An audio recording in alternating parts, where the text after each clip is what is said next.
Valentine's Day with Tom's Magic English.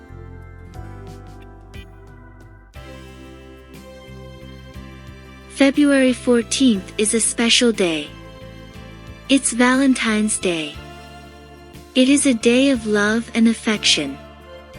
On that special day, people exchange cards, gifts, and flowers to show their appreciation for one another.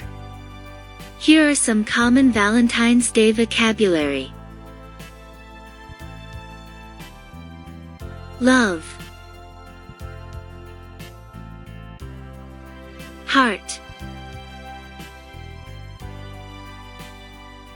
rose, chocolate, gift, card, date, couple,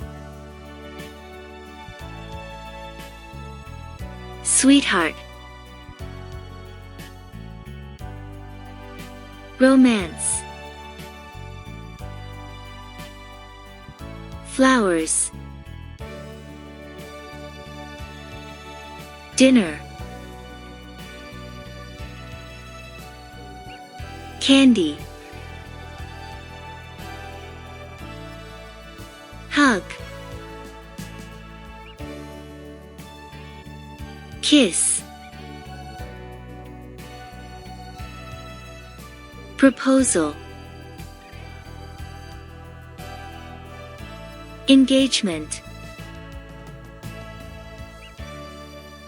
wedding, bouquet, teddy bear. Here at Tom's Magic English, we would like to wish everyone a happy Valentine's Day.